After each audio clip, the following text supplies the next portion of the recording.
On your feet! Get them going! Good afternoon, good evening, good morning, whatever the case may be. Welcome to Cross Examinations. Today we are doing Rise and Fall Daily Devotional. That'll start in about a half an hour. But until then, we are going to be working on a new series, 13 Atheist Arguments, Part 1. So sorry about the last one, the Christianity on Trial series. That website was a failure, and this time I actually did go through and make sure I could access all 13 arguments. The last one was supposed to be 10 arguments, but I got to the second argument, and then it's like, click to continue, and it didn't go anywhere. So that the 10 arguments from the last atheist site was 2 arguments. So whatever it is, I'll be going through these. And on top of that, this atheist site won an award for the top 30 atheist sites that like every atheist should read. So it's an award-winning atheist argument site that I will be picking apart and rendering useless. Hello, Wrangler. Welcome to the channel. Do like, subscribe, share, stick around. If you're watching on Blacklist Universe, then please click the link up in the pinned chat that says join the fellowship here, and come on over to the other channel, and that's where everyone should be gathering to converse and whatnot. Oh, by the way, oh, where did I put it? I have started uploading afar to Webtoons so that it should be easier for people to see it. Although I know I've shown afar. For those who don't know, afar is my artistic translation of the Bible. It is the wordless. Here it is. Afar is the story of the Gospels told in a comic strip fashion inspired by Calvin and Hobbes, but told essentially without words so that anyone on earth can understand the message without having to understand any particular language. It's a universal story told through the universal language of art. And so you can see, since it's on Webtoons, it's on a top-down scroll. So it scrolls top to bottom. And you can go through all these. I'm just going to show you the first one here. I won't go through the other ones. And then it gives you an indication where you can actually read the words that I got it from. So that's afar. You guys know it's done. I've got 180 pages, 180 strips done, but I'll be uploading them to Webtoons. Link is in the description, and I'll be taking care of that, I guess, on a daily basis. So how long would it take to get 180 strips up with a daily? I don't know, 180 days, I guess, half a year. Good afternoon, Truth Seeker. How are you doing? Welcome to the channel. Again, if you're on Blacklist Universe, please do click the link, the pinned chat, and come over and join us all over on the Unapologetic American channel so that we can fellowship there. Like, subscribe, share. Oh, let me put that up there. And then let me get to, where did I put? There it is. Atheism. This is from atheismandthecity.com. Why I'm an atheist. Let me present, share screen, window. And then let's just get right on into this one. Hey, Amy. What's up, lady? Arlene, what's up? And Victor says, why would an atheist even argue? It's just, I wish there were an afterlife filled with wonderful things. Yeah, I was listening to Jordan Peterson on Russell Brand today talk about that. Oh, never mind. I don't want to sidetrack as soon as I get into this thing. So this is, again, Atheism and the City. Little shout out to that website. It's obviously, here's the award selected as one of the top 30 atheist blogs every atheist must follow. Every atheist must follow this blog so they can learn what to think. Right. Okay. I'm an atheist because. So here is his first. Actually, let's read his preamble. More than 3 years ago, I wrote a post entitled Why I'm an Atheist, where I briefly explained some of the reasons why I don't believe in God. That post, which was long overdue at the time, needs an update. With each passing year, I get much better at understanding the arguments for and against the existence of God. And since that post came out, I've created several new arguments of my own. Rather than write it in essay form, which I did in the original post, I'll instead outline the main reasons and arguments briefly, one by one. So here we go. I am an atheist because. All right, I'm going to. I'm not going to read the whole thing and then go through it. I'm gonna parse it as we go and try to get this done within the first half hour of the show so we can move on to the Bible study. But let me juice up with a little bit of coffee. And here we go. So, one, the traditional notion of God isn't coherent. Is it coherent? I think it's pronounced either way. In order to even consider the possibility that a God exists, we first need a coherent concept of God. The traditional notion of God in classical theism is that of a timeless, changeless, immaterial mind who also must be infinitely good, infinitely wise, and can do anything logically possible. I think that's fair. However, he tends to use things like, okay, he says changeless. The term is immutable. Immutable means he doesn't change. His character doesn't change. In other words, it's impossible for him to be hypocritical, right? It's not that he cannot function or move or act, which is what he wants to redefine immutable as, which becomes his entire thesis here. There are some variations of this concept, but almost all traditional or classical theistic gods have these basic characteristics. The problem is that a timeless, changeless being, by definition, cannot do anything. It's necessarily causally impotent and non-functional. Again, I already covered this. Change requires time, and time requires change. This is logically certain. And to create something, one must do something. Doing requires a change, regardless of whether that change is mental or physical. A being that cannot do anything cannot be omnipotent. As a result, the traditional notion of God is self-contradictory. Again, his argumentation is conflating immutable characteristics for immutable as in cast in stone. Immutable means non hypocritical. His characteristics, his character and his logic, whatever you want to phrase it, his being cannot change or alter in its steadfastness. It is not a permanent being of stasis. This is a very, very strange understanding of an immutable character that I've never heard before. I think this guy pulled it out of his butt because I've never heard anyone ever say or think in any theistic or atheistic argument. This is the first time I've ever heard this argument because it's clearly nonsensical that a god cannot act, otherwise he changes. No, that's immutable characteristic. It is not it's not cast in stone. I don't know how else to say it. It's so nonsensical that it begs the question, why is this a top 30 blog? I mean, he must have other better stuff in here, but this is the crux of his argument in this particular chapter.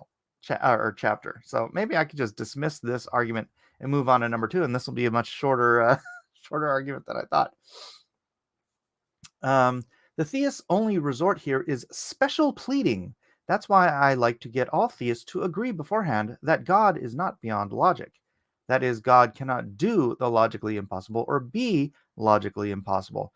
Once a theist agrees with this, they've cut themselves off from special pleading as an option. Some theists think God is atemporal before creating the universe and temporal after creating the universe. But this isn't logically possible.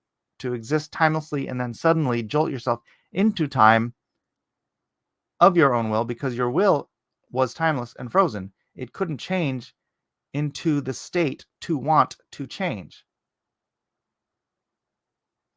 God is not, okay, God is timeless in the sense that God is outside of the creation of time. Time is a physical attribute to the created universe. It's a dimension. It's the fourth dimension. Height, width, length, time.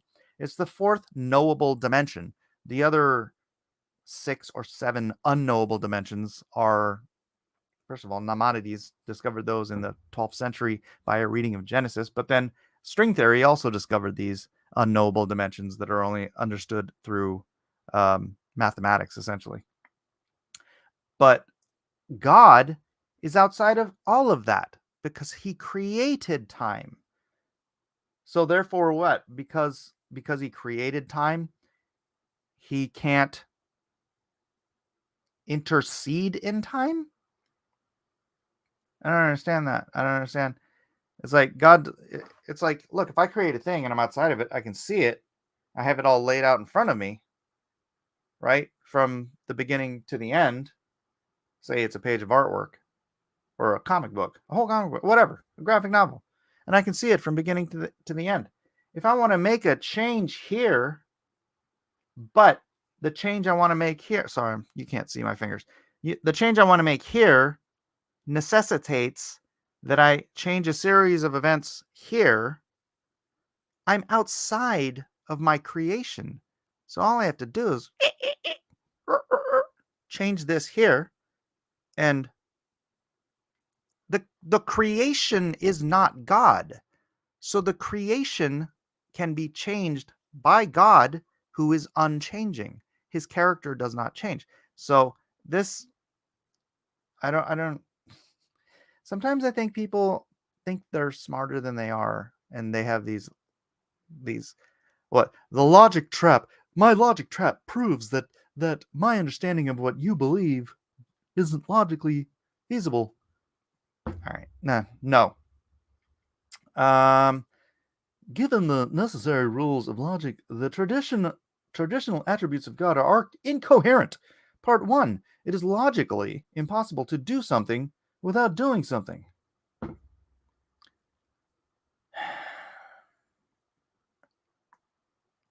I guess he thinks that sounds smart. Part 2. Can somebody send me a smart atheist argument, please? I'm on number 1 and it's already tedious. Part 2. It is logically impossible to do something without change. Yeah, no kidding. Part 3. It is logically impossible for change to exist without time. Part C. As such, wait, part 1, part 2, part 3, and then C. What is A and B? Where's A and B that he gets to see? As such, a timeless, changeless being cannot do anything. Again, that's stupid. God is outside of time. When Jesus enters into time as a human being, he is then subject to time. But if God wants to intercede in time, that's his will, because he is omnipotent and outside of time. But because he's omnipotent, he has the power to intercede in time. He doesn't change his character ever. I am that I am. That's his name, and the statement in and of itself is category. It like expands that he is not, he wasn't, and he won't be. Although I am, I was, I will be, whatever. from our perspective, he says, I am that I am, because he is omnipresent. I am. If he was, when he was, I am. When he will be, I am. From his perspective, he is. I am at all times, because he's outside of time. Does that make sense? Or am I feel like maybe I'm trying to express something that I understand, but my language isn't. Maybe that's what he's trying to do. He's got something in his brain and he thinks it's really smart, but he's having a hard time articulating it in a way that doesn't just sound silly. Changeless does not mean he cannot do things. He's not impotent. He's omnipotent, omnipotent. The failure of theists to come up with coherent description of God is enough by itself to warrant atheism, but there's many more reasons to think no God exists. Okay. I'm sorry. Is there an atheist in the house? Oh, what the heck? Why can't I zoom out of this? I'm like locked into my screen here. What in the heck? Hold on a second. I need to Okay, why can't I zoom out of my expanded screen? Uh-oh. Oh, here we go. I found it. Okay, let's get to the chat. Sorry, I've had the screen full screen so I could read it before. And atheism in the city. What did I just do? Did I click on something? Okay. Let's see if there's anybody in the chat who might better explain atheism than this. Here we go. Oh, by the way, if you're on Blacklist Universe again, please do click the pinned chat and join us in the fellowship on the other channel. Thank you. It says join the fellowship here. That's the pinned chat. Grant says the rules don't apply to God. He makes the rules. And hello, Grant. And hello, Dark Admiral March Hare. Welcome back. Everybody's saying hello to everybody else. Victor says, okay, let's say the devil took over. Would you change allegiances? All right. Chuck Keyworth, hello. Welcome to the channel. Amazing brainlet. Doesn't realize God isn't subject to time because he's God. 2 + 2 = 4. Right? I don't... I honestly... I just want a good argument. Because I don't want to sit here and sound like I'm belittling the guy, but it's just such a bad argument. Obviously, it's on bad faith, or as an atheist might say, no faith.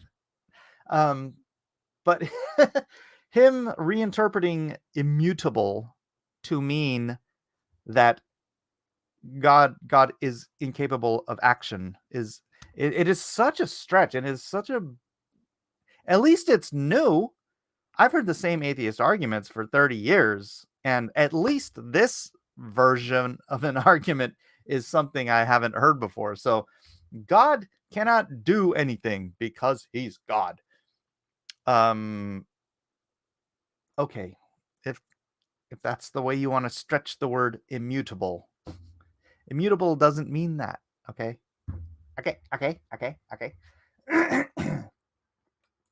Amy says, it is possible for something to exist outside of the time dimension they create. Sure, managing timers is 70% of active game development. Hey, Arlene's back. She can chat. Truth Seeker says, maybe they gave an award to a troll, which makes him a genius. That's the only thing that makes sense to me. I don't know. Maybe his other arguments are better. And maybe he's hung up on his own definition of words. So he hears a Christian or a whoever, a theist, say that God is immutable. He thinks that means unchangeable in every aspect. But when you're talking about immutable, you are talking about the character of God. God does not change. God is the same today, tomorrow, and forever. That doesn't mean he's a statue that doesn't move. It means his character does not deny itself. His character is not hypocritical. He cannot say one day that good is good, and the next day say that good is evil. That's not right. or vice versa. Dark Admiral says, I've always understood it as I am Alpha and Omega, the beginning and the end.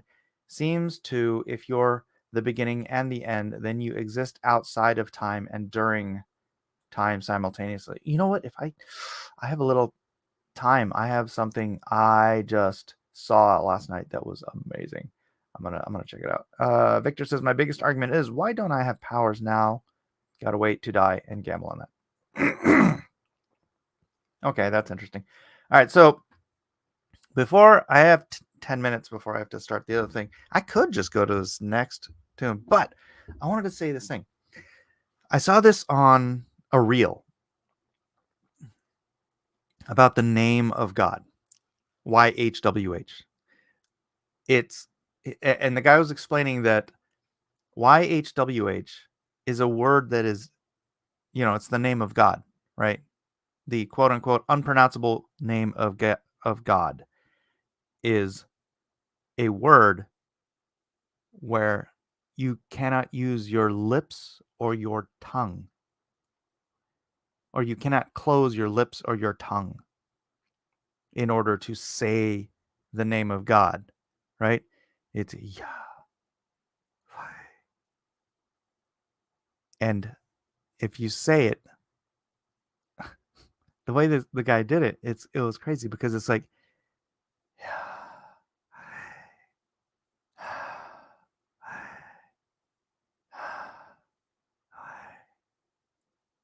Yahweh is breathing. It's the first word you say when you're born, and it's the last word you say when you die. And it was I never even thought about that. But yeah, you're born with the word, the name of God in your mouth. The breath that went into the clay, the afar, was Yahweh. I thought that was cool. Okay, so really, isn't your mom she created really your God? Victor, don't say silly things. Now I'm challenging everything you believe in. No. The same way you can take a seed and it's dead and it does nothing, right? But if you plant it in the ground and you add water to it, it becomes a plant. Does that make you the creator of that plant? No. Man has a seed, or woman has a seed. Man has the fertilization of that seed. It's the same thing. You're watering a seed. You're watering a seed, but you didn't create the seed. You didn't give the seed growth. You are simply a human farmer. All right, let's try number 2. Maybe I'll get through this one quick. Since the universe is eternal, no God could not have created it. Since the universe is eternal, no God could not. That's a double negative. No, God could not have created it. Oh, maybe he's missing a comma. Okay, so since the universe is eternal, comma, no, comma, God could not have created it. This guy's not very good at grammar. All right, let's see. Since God is considered the creator, all right, I'm gonna blow this up again so I can read it. The creator and sustainer of the universe, it's helpful to point out that the universe doesn't need a creator or sustainer because it's eternal. This was the scientific consensus prior to the Big Bang theory, wherein who was it? Doppler? Who was it that created Big Bang theory?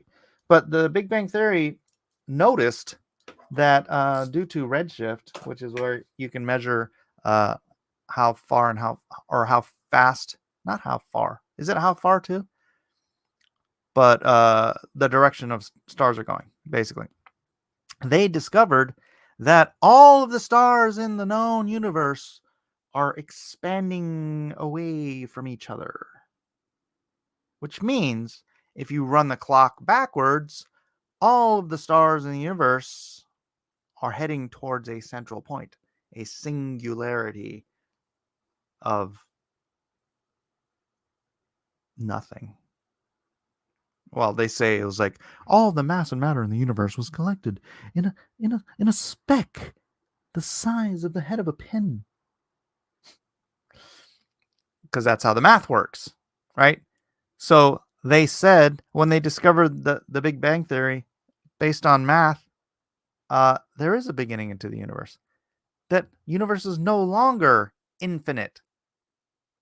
The universe now abided by the first 4 words of the Bible, which are in the beginning, God. So, all right, let's keep reading. Even if it has a finite number of moments in which we'd consider our past, that's because eternalism is true. That's positing something that goes against what we know about science, what we know about the universe, what we know about the direction stars are going, that they do have a point in time. Now, if he's going to go back and say that, no. See, we have this theory that singularity explodes and then everything goes out away and then it all contracts back in again. And then it goes out again and it all contracts back in again. The problem is there's absolutely zero evidence that theory is possible. But for the eternalist who posits there has to be an eternity, otherwise we have to say that there was a beginning, and then you have to admit that the Bible's first 4 words are true, because without the universe being eternal, it must therefore have a cause. That is logic. Something has to have caused the universe, and that cause has to be outside of the universe. It has to be an uncaused cause. Damn it. We have to call that God. I mean, technically, you don't have to call it God. You can just call it the great big giant head. You can call it an alien species that exists outside of. I don't care what you want to call it. You have to come to the conclusion that an uncaused cause caused the cause that created the universe. The creator. Therefore, whatever you want to call it, by definition, it is the creator of the universe. We call it God. Sorry if you don't like the word because you're an atheist, but you can't hang your entire argument on a theory that something before the Big Bang means that the universe is an eternal. It's all theory, conjecture. It's faith, my friend. You have faith. A much greater faith than any Christian has. That you are so determined to believe that the universe could exist without a creator that you'll believe any theory that posits the opposite. Special and general relativity both entail that every moment of the universe, past, present, future, all physically exist in an eternal block universe, a 4-dimensional space-time manifold. See, that's the thing. I explained that in the previous argument. Time is part of space, and it's part of the created universe, outside of which is the creator of that universe. An eternal universe cannot, by definition, be created since it didn't begin to exist in the regular understanding of begin to exist, which assumes presentism is true.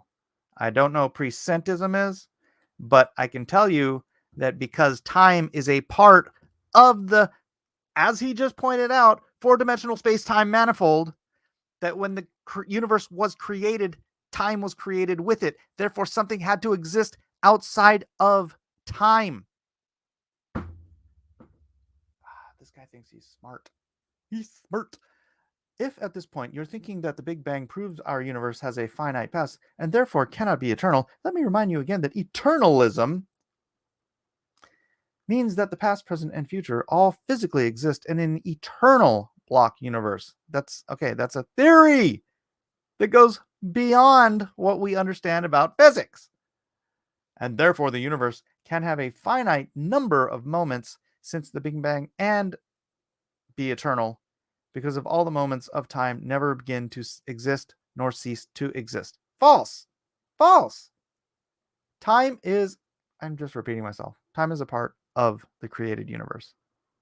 I mean, everyone, he should know this. In fact, he literally just said it. It is a part of the four-dimensional space-time manifold. He's arguing against himself at this point. Eternalism also different from steady state theory. That's the theory prior to the Big Bang. Those who do not understand this do not understand special and general relativity properly. Now it would be foolish of me to make such grand claims without providing any evidence why eternalism is true. That would be making a faith claim, and you did, like the religious do, which you are. Well, I've written several arguments for why eternalism is true, perhaps more than any other blogger online. So desperate am I to have an eternal universe so that I can excuse why the universe has a cause and therefore a creator. I've written a bunch of arguments for it. All right. Clearly, I understood his arguments before he made them. So I'm going to go ahead and back out of this because we are at 32 minutes and I do have to start the daily devotional. But first, let's see if anybody in the chat had anything enlightening to say. How far up should I be? About 10 minutes. No. Amy says, I can't think of any scientist in the modern era claiming the universe is eternal. Oh, this guy does. He also believes that God can't change because he's a big old statue or something. Almost how the continents were formed. Supposedly they were all one landmass originally. Well, they do fit together like a puzzle. All right. Their faith in math is impressive. There, correcting yourself. Very good. Greetings, Everlay Music. Interesting perspective on that, March. Isn't that for there to be motion that there has to be an action of an outside force? Hence, God spoke. You mean for the immutable, for every action there's an equal and opposite reaction. Therefore, the reaction of the universe being created, which had to be the most powerful reaction in the history of the universe, was its very creation. It had to be the reaction to an action. And yes, exactly. The action was God speaking it into power. His very word was greater in power, or equal and opposite. Just him speaking was equal and opposite to the creation of the entire universe. Oh, mind blown. That's pretty good. That's pretty good, bro.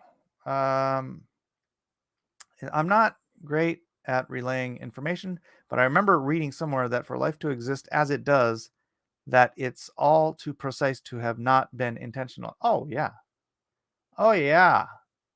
It's a mathematical impossibility. That's why they keep pushing the timeline on the universe back further and further and further and further, because they understand not only that evolution is true, but abiogenesis is absolutely ludicrous.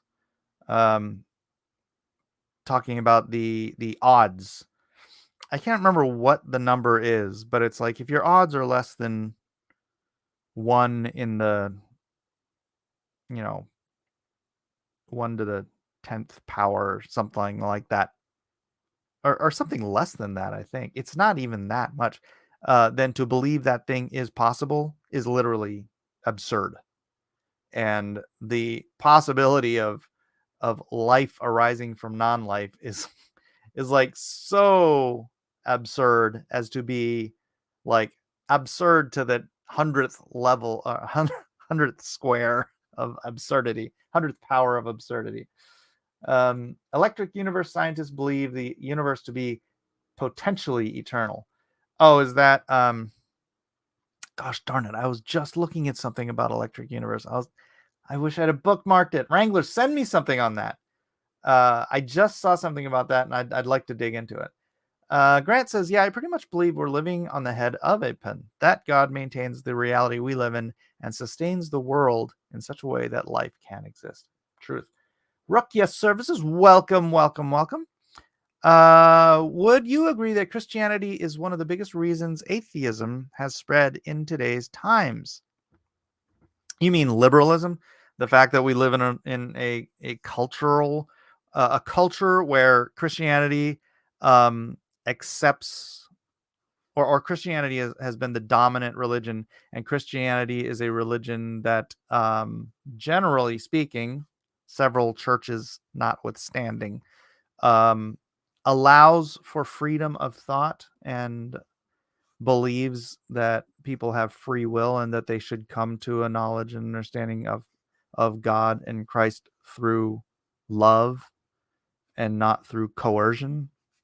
And because of that, it has allowed atheism to be an idea that has flourished. I mean, I wouldn't say flourished. It's like 5% of the population. In that sense, I would say yes. I would say yes, that, you know, because we're not legalistic. We don't oppress ideas. We believe in the challenge. I mean, it's just like this.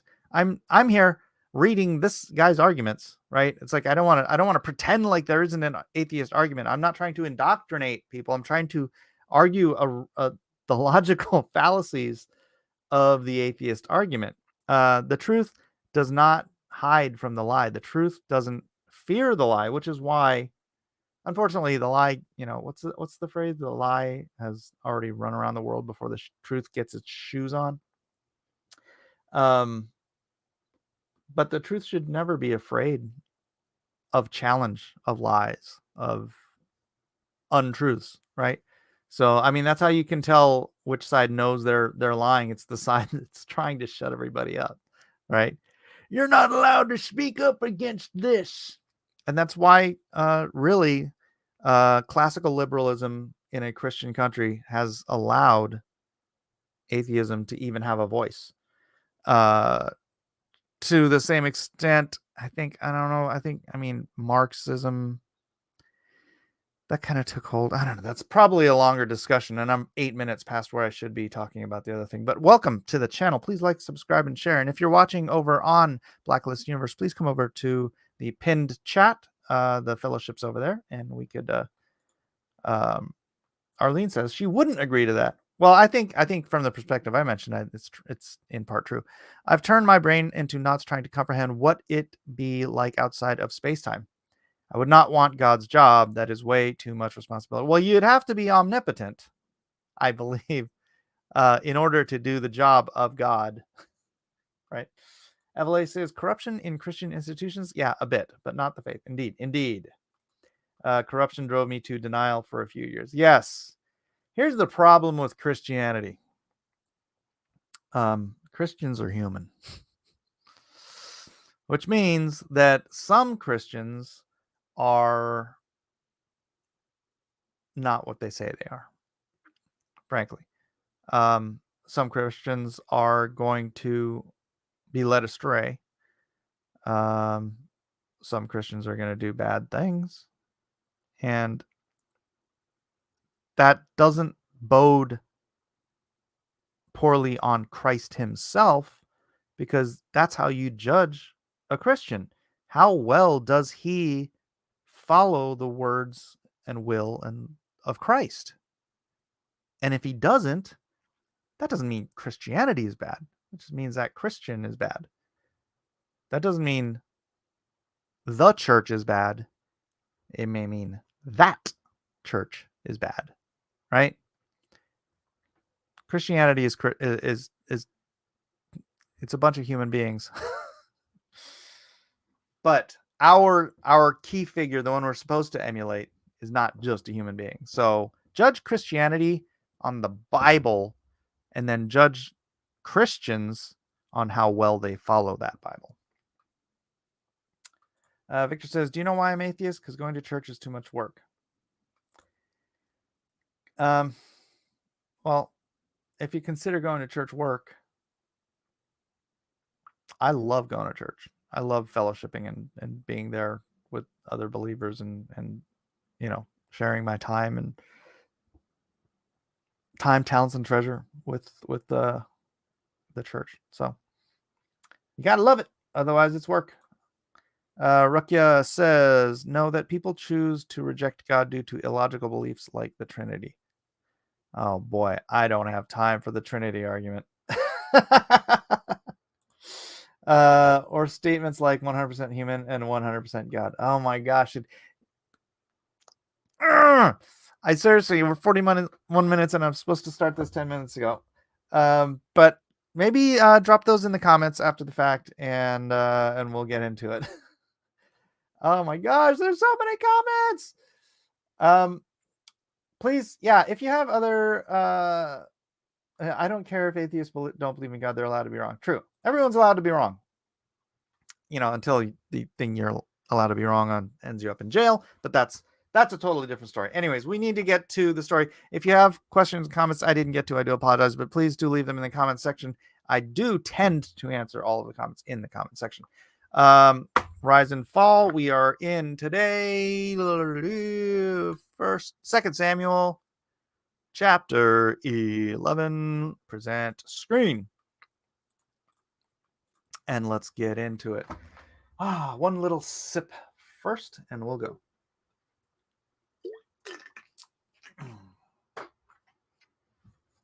Oh, brother. Echo Truth, welcome to the channel. Please like, subscribe, share. How can we know which denomination of Christianity is correct? I'm anti-denominational, Echo. I believe in the Bible. If a denomination is teaching something that goes against the Bible, I leave that church. I've done it before. But there's a, what is the saying? Is it necessity? Not necessities.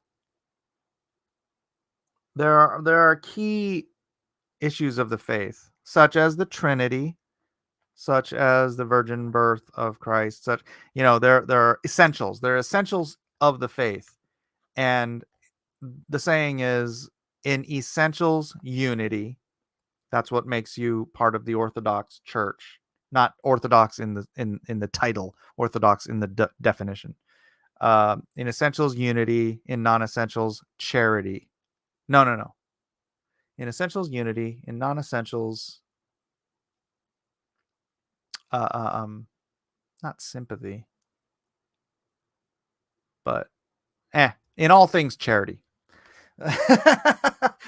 I wish I could remember it. Who is God? Yahweh.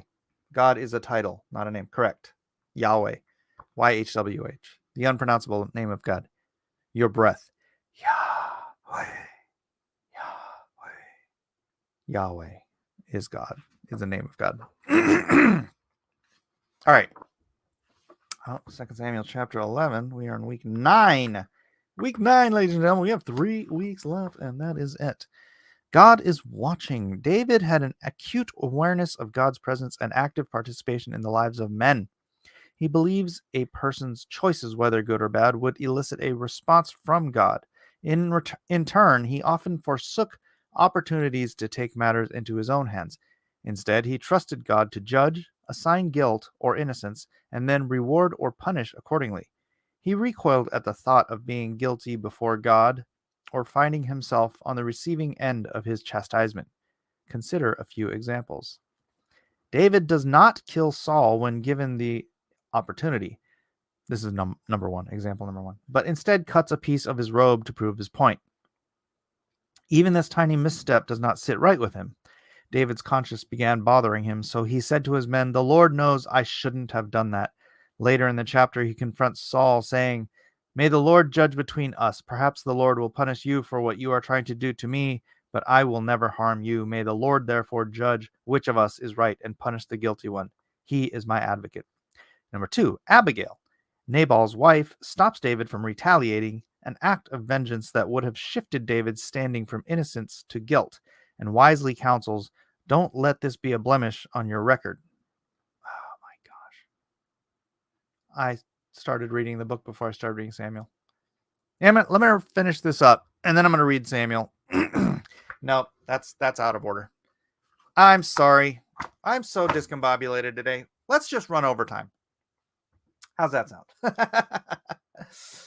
Take care, Marchera. Thanks for coming in. Okay, real quick. Jesus prophesied being buried for 3 days and nights, like Jonah. So how did he die on Friday and rise on Sunday? He died on Friday before sundown. Sundown to sundown was Saturday. Sundown, sun up. Sundown to sundown, but sun up. How does that work? It goes Friday before sundown is 1 day, and then Saturday is 1 day, and then which is to us Friday to Saturday night, and then Saturday night becomes Sunday. That's the 3rd day. So he's on 3 calendar days on the Jewish. He's not 3 days and nights, but it was 3 days.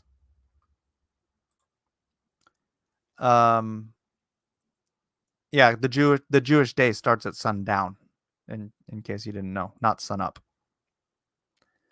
That's why the Sabbath starts at when the sun goes down. He said 3 days and 3 nights. Well, he was referring to Jonah being 3 days and 3 nights, right? But it was 3 days. He rose on the 3rd day. That's right. Okay. 2 Samuel chapter 11.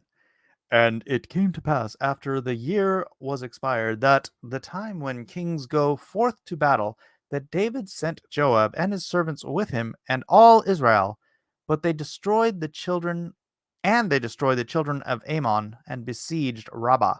But David tarried still at Jerusalem. And it came to pass in an evening tide that David arose from off his bed and walked upon the roof of the king's house. And from the roof he saw a woman washing herself. And the woman was very beautiful to look upon. And David sent and inquired after the woman. And one said, Is not this Bathsheba, the daughter of Eliam, the wife of Uriah the Hittite? And David sent messengers and took her. And she came in unto him. And he lay with her, for she was purified from her uncleanness. And she returned unto her house. And the woman conceived, and sent and told David, and said, I am with child. And David sent to Joab, saying, Send me Uriah the Hittite. And Joab sent Uriah to David. And when Uriah was come unto him, David demanded of him how Joab did, and how the people did, and how the war prospered. And David said unto Uriah, Go down to thy house, and wash thy feet. And Uriah departed out of the king's house. And there followed him a mess of meat from the king. Wash thy feet means go into your house, because that's when you wash your feet. I don't want to belabor the point. But Uriah slept at the door of the king's house with all the servants of his lord, and went not down to his house. And when they had told David, said, Uriah went not down unto his house. David said unto Uriah, Camest thou from thy journey? Why then didst thou not go unto thine house? Your wife's hot. And Uriah said unto David, The ark and Israel and Judah abide in tents, and my lord Joab and the servants of my lord are encamped in open fields. Then shall I then go into mine house to eat and to drink and to lie with my wife? As thou livest, and as thy soul liveth, I will not do this thing. Uriah was a stand-up dude. Man, it's sad. And David said unto Uriah, Tarry here today also, and tomorrow I will let thee depart. So Uriah abode in Jerusalem that day and the morrow. And when David had called him, he did eat and drink before him, and he made him drunk. And at even he went out to lie on his bed with the servants of his Lord, but went not down to his house. And it came to pass in the morning that David wrote a letter to Joab, and sent it by the hand of Uriah. And he wrote in the letter, saying, Set ye Uriah in the forefront of the hottest battle, and retire ye from him, that he may be smitten and die. And it came to pass, when Joab observed the city, that he assigned Uriah unto a place where he knew that the valiant men were. This is some pretty dirty dog stuff on David's part, as you all know.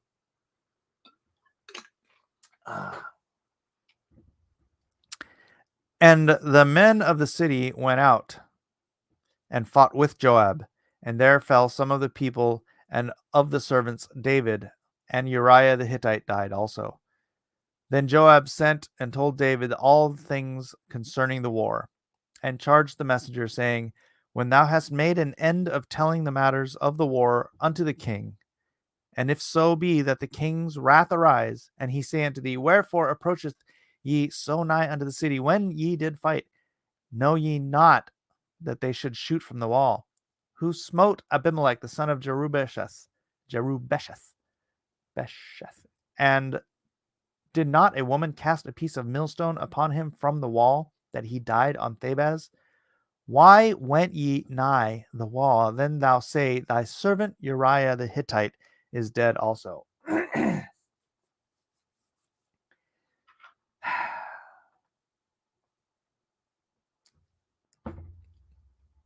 I don't know if I should expound on this. You know what, let's just keep reading, because I don't know how long this chapter is. So the messenger went and came and showed David all that Joab had sent for him. And the messenger said unto David, Surely the men prevailed against us, and came out unto us into the field, and we were upon them even unto the entering of the gate. I mean, okay, I'll just like other men died because of David trying to kill Uriah. And so when he's just Joab's prognosticating that when David gets mad that other men died, he'll say, well, yeah, because you wanted us to kill Uriah. So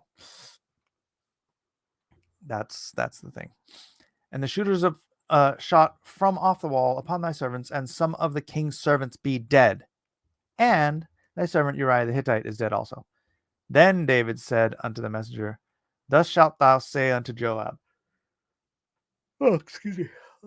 Let not this thing displease thee, for the sword devoureth one as well as another. Now he's excusing it. David just goes from bad to worse in this chapter. Make thy battle more strong against the city, and overthrow it, and encourage thou him. And when the wife of Uriah heard that Uriah her husband was dead, she mourned for her husband. I mean, she's an adulteress, so whatever.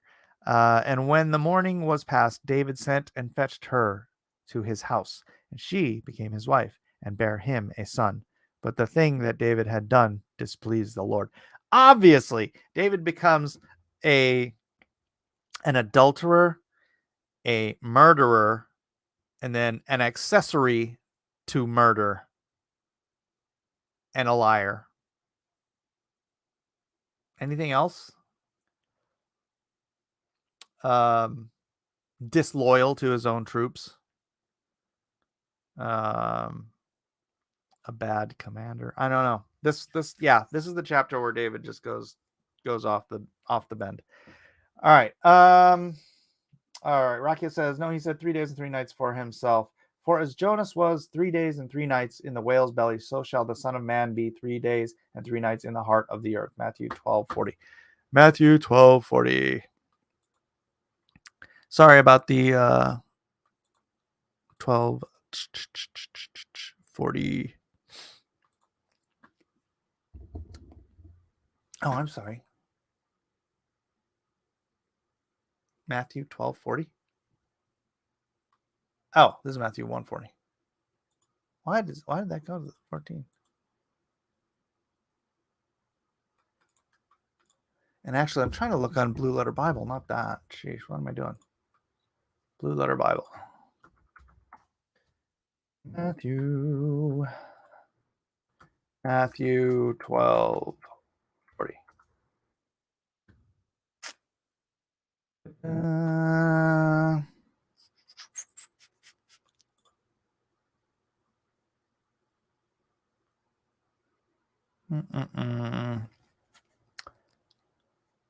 Strong's definition. Figuratively. Literally or figuratively, night. All right. 3 days, your son of man shall be 3 days and 3 nights in the heart of the earth.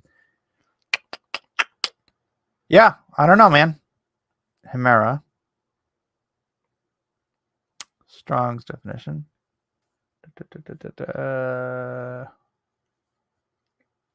Literally the time space between dawn and dark. So day, basically. Yeah, I don't know. You got me, man. I don't know.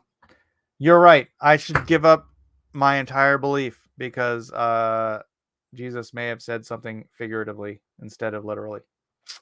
You're right. You got me. All right. If the God of Christians is 3 persons and the God of Jesus is only 1 person, do you worship the same God whom Jesus worshipped? Yeah, it's 3 persons but 1 nature. So we worship the triune God, the 3 persons in 1 nature. Yes. So we worship God the Father, God the Son, God the Holy Spirit as God. I worship the God of Abraham, Jacob, Moses, and Jesus, whom is one and only, self-sufficient and independent, who never was born nor ever gave birth, and is uncomparable to anything of his creation. Me too. Did Jesus worship 3 persons or 1? Jesus, I don't know. Did Jesus worship the Father? Or did he just love the Father and obey the Father? I mean, he says that the Father is greater than I, but he says that positionally. So, like, I don't know. This is a way deeper conversation. Stick around, Rakia. Leave a comment in the comment section, and maybe we can get deeper into that. But we're really de-writing the daily devotional. Although I do enjoy it. Gosh darn it. Maybe I should just make the show longer and we can get into it. I still believe it, so I worship the triune God. You can't see oxygen, but you believe it is there and breathe it. Well, some people like to make the comparison of like water. Is water ice? Is water gas? Or is water liquid? Yes. It is. Jeff Potts points out, I and the Father are one. That's right. Jehovah's Witnesses, what was it the Jehovah's Witness said to me one time? In purpose. Like she added to the scripture, and I was like, you're adding to the scripture. Jesus died Friday and didn't appear to the disciples until Sunday night, Sunday morning. He hadn't finished redeeming man yet. Yeah, but he'd appeared to the Marys. So yeah, Amy. No, I mean it's. I know you're trying to make excuses or explanations, but it's literally. I mean, it is 3 days on the calendar, but it's not 72 hours, right? Not so. But the word for night means literally or figuratively. So I don't know. The word day just means day. He was there in the day on the first day, there in the day on the second day, and there in the day on the third day. But he was not there for 3 nights. But it is kind of weird that the word night can mean figuratively, but the word day cannot mean figuratively. So he was there for 3 days. Literally, he was there for 3 nights. Figuratively, I don't know how that works either. But I'm not gonna hinge my entire faith on that. Jesus did worship the Father in the same manner Muslims do. Oh, are you a Muslim? Going a little farther, he fell with his face to the ground and prayed, "My Father, if it is possible, may this cup be taken from me, yet not as I will, as your will." Yeah, I know. Okay, I got to finish this devotional. Please, yeah. You know what? Join the Discord. Join the Discord. The link is in the description, or somebody can pop it in the chat, and then we can continue this conversation. Because this going back and forth is derailing my stream, and I'm really easily derailed. So it's. I appreciate you being here and asking, Rekia, but it's the wrong time. So yeah, join the Discord. We can have this conversation in there. That'd be great. All right. I did the Abigail part. Number 3, David relinquishes another opportunity to kill Saul, saying, "Don't kill him, for who can remain innocent after attacking the Lord's anointed one? Surely the Lord will strike Saul down someday, or he will die of old age or in battle." Later he adds, "The Lord gives his own reward for doing good and for being loyal, and I refused to kill you." You get the idea. David trusted God to do what needed to be done according to his judgment and timing. In the meantime, he made sure to obey and steer clear of any incriminating missteps along the way, until 2 Samuel 11. The whole chapter reads like a horrible soap opera as God silently watches David pile up his sins one after another. How did he forget to account for God? How did he lose sight of the thing he knew so well, that God is a present and active participant in the lives of men? David scurries around, conniving, manipulating, and plotting like he is moving pieces on a chessboard till the chapter ends with one bone-chilling statement: "But the Lord was displeased with what David had done." Sorry. This all started because, as Uriah points out, everyone is at the battle. Where's David? Up until this point, David always went out with his army, with his people, with Joab, with his mighty men. He always went out to fight with his people. And this time, David's like, "Meh, you guys go. I'm going to wash my hair." And then he sees Bathsheba. He's dawdling around the castle, or the temple, not the temple, his mansion, his house. And he's got a pretty good view of Uriah's wife. You know what I'm saying? And yeah, so that's that was his first error. And then error begat error, begat error, begat error. And then he was like way off the rails.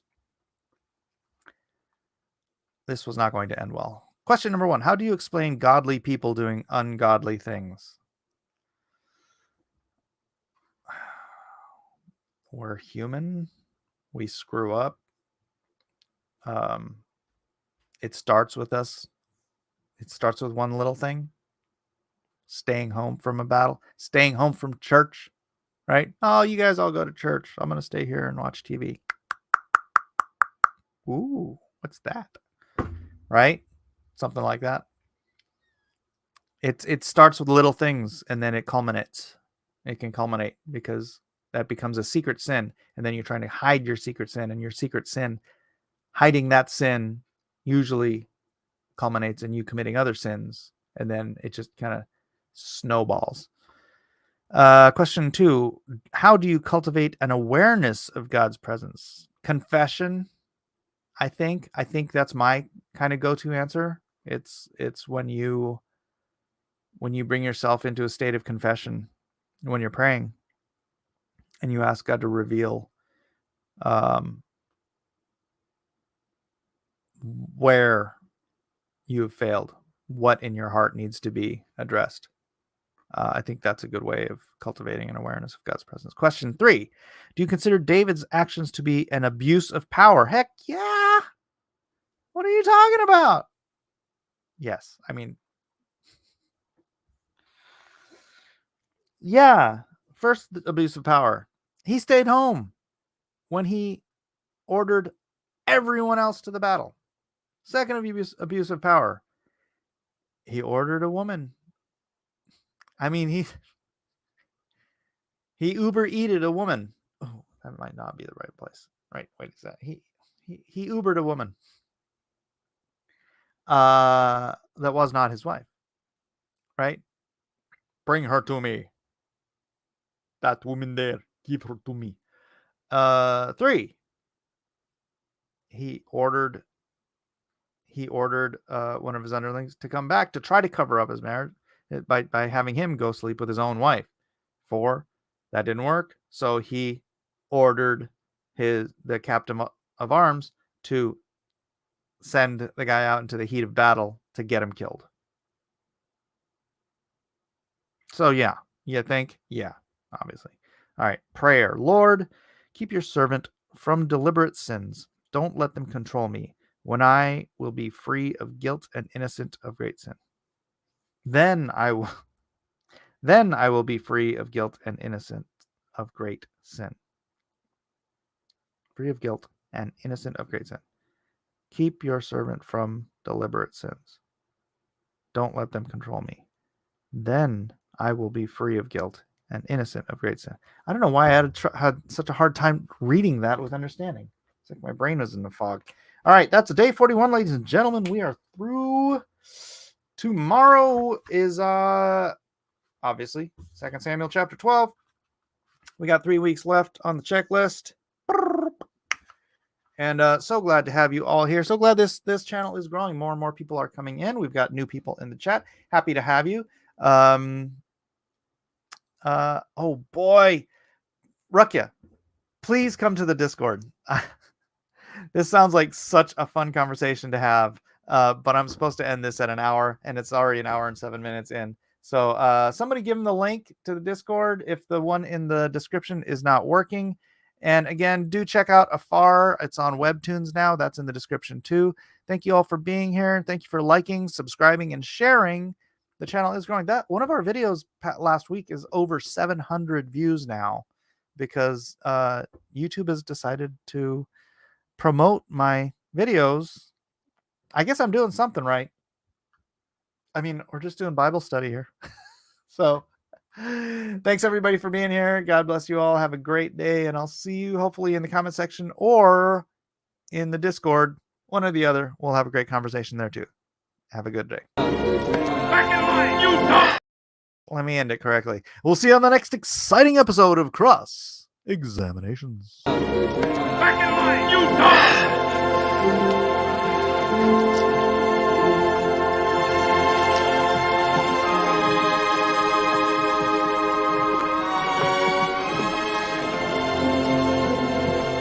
On your feet! Get them going!